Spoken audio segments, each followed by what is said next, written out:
Have you ever sat in front of a computer screen, just watching that little cursor blink on and off? Oh, yeah. And you can just, like, physically feel your soul leaving your body. It's the universal nightmare, the dreaded creative block. It's not just annoying, it's actually painful. It is. It's like the creative well isn't just dry, it's turned into cracked earth. Right. Yeah, And you get into this anxiety loop where you can't create because you're stressed and you're stressed because you can't create. exactly.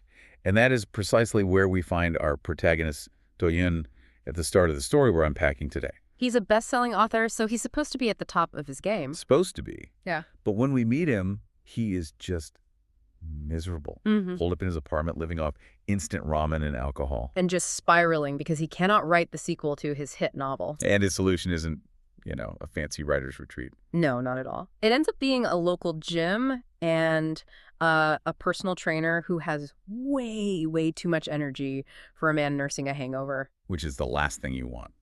So welcome back to the Deep Dive.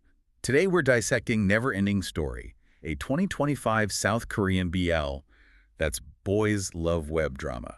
And before you think you don't have time for a new series, keep in mind this one is short. We're talking about a 1-hour total runtime. But don't let that fool you. Yeah. Our mission today is to figure out how this little show managed to become a hidden gem in a really crowded market.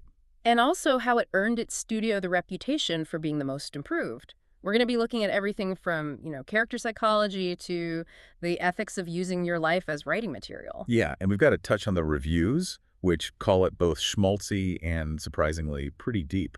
So we've got the episode guides, character profiles, all the reviews. Let's start with the leads. We've got that dynamic the internet loves, Grumpy versus Sunshine. A classic. Yeah. For a reason, right? It just works. It's instant conflict, instant chemistry. You have these two totally opposing worldviews just crashing into each other. So on the Grumpy side, we have Do-yoon, played by Kim Dong-ha. And grumpy feels like an understatement, doesn't it? A little bit. He's deeply introverted, very introspective, and, frankly, cynical. But the character breakdown suggests it's not just him being a jerk. No, absolutely not. It's a defense mechanism.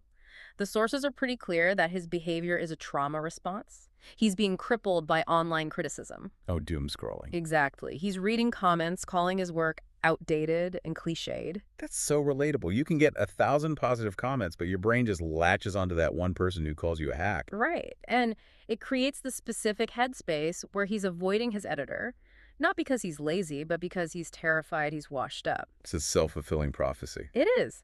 The isolation feeds the depression, which feeds the writer's block. He needs an outside force to break that cycle. And enter the sunshine. Ugh. Han-woo, played by Oh Soo-bin. The human golden retriever. That exact term is in almost every review I read.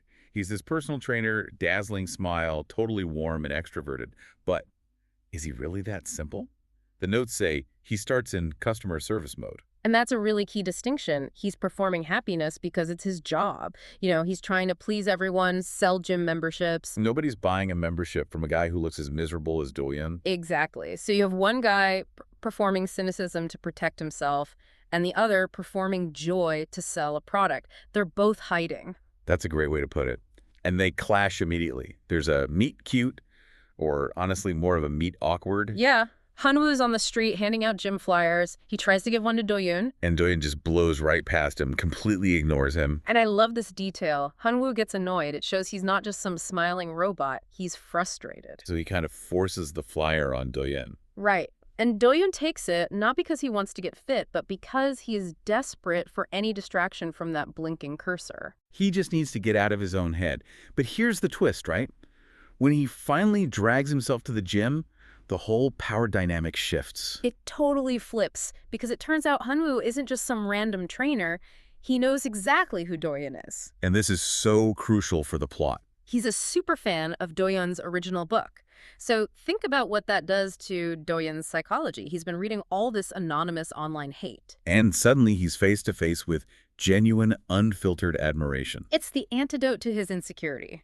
It validates him. Han-woo is physical proof that his work actually matters to someone. And that validation is what kicks everything off. It's not just attraction, it's about him regaining his self-worth. So let's walk through how this actually develops. Episode 1 is titled First Touch. And they mean that literally. Do-yoon, being the unathletic writer he is, completely overdoes it on a machine. His form is terrible, he's not paying attention, and he almost gets hurt. So Hanwoo has to step in and save him, and there's the first physical contact. The classic catch and hold trope. But what happens next is what's so interesting. Do-yoon goes home, sits down at his desk, and suddenly the words are just flowing. It's the muse trope in action. But there's some real science there too, right? Physical exertion, endorphins. Yeah. It's a known cure for mental blocks.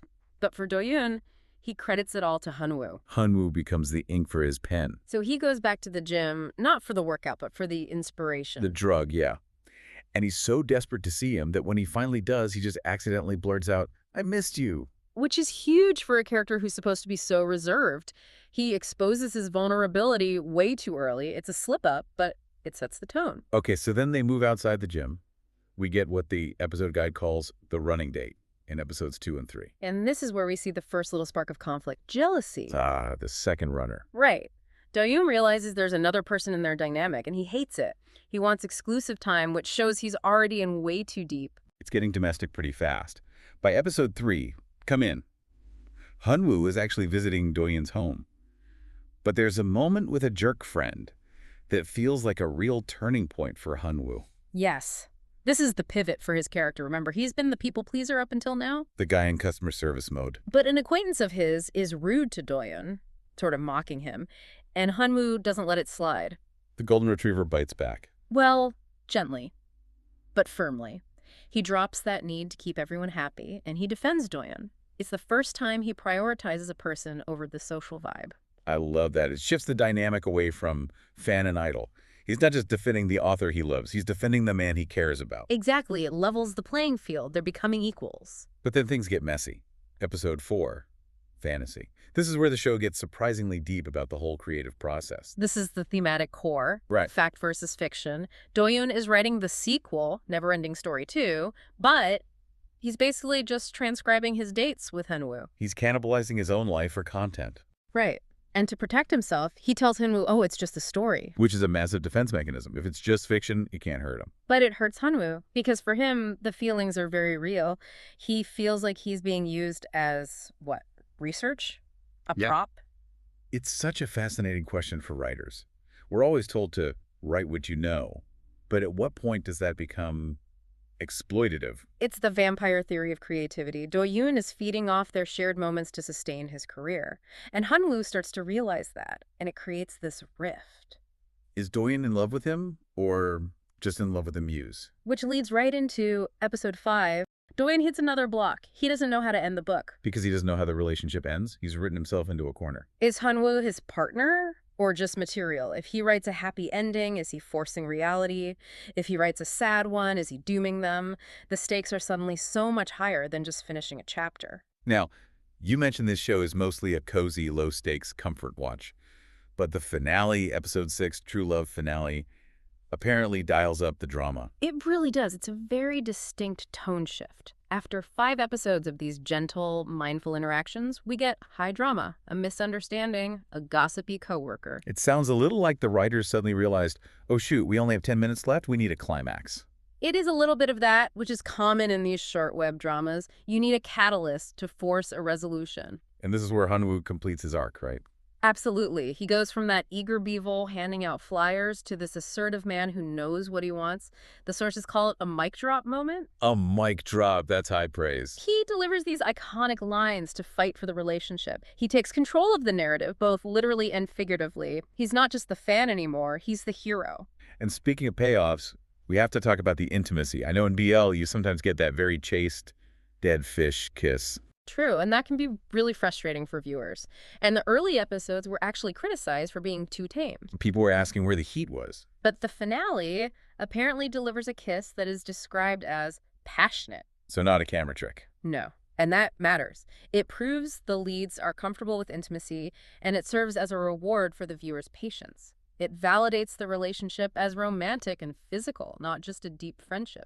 Okay, so let's zoom out. Why is this a hidden gem? Short web dramas usually get buried in the algorithm. Context is everything. You have to look at the studio that made it. They had produced 4 previous BL titles. How are they? Not good.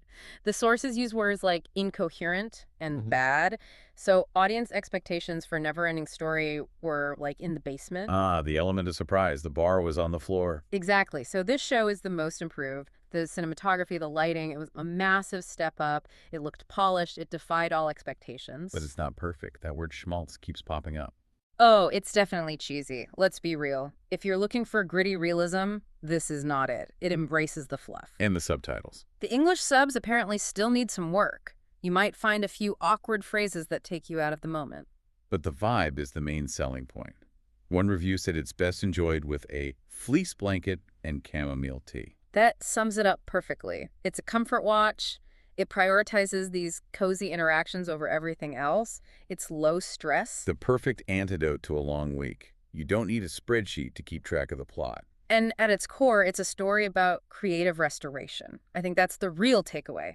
Do-yoon finds himself by getting out of his head and into his body. That's a great point. It's a prescription for burnout. Stop thinking, start moving. Yeah. We saw the fan become the hero, and the writer find his spark again. Yep. And it didn't need 20 episodes to do that. It just needed sincerity. A great reminder that sometimes less really is more. You can tell a whole emotional story in 60 minutes if the characters are strong enough. But it does leave me with a lingering thought. Ooh, what's that? So, we talked about Do-yoon using his relationship as material for his book. In the show, it all works out. They get a happy ending. Right. But it brings up a really provocative question for us in the real world. Which is? Is it actually fair for an artist to use a new relationship as a blueprint for their work? At what point does documenting the romance start to cheapen the reality of it? If you're constantly analyzing your partner for good dialogue, are you really present? Does the partner become a person or just content? Ooh. That is a heavy question to end on. Content or connection? I guess that's something for you all to think about. That's all we have for this deep dive. Thanks for listening. Thanks so much for watching. If you enjoyed the video, please consider liking, commenting, and subscribing. It really helps the channel grow. See you in the next one.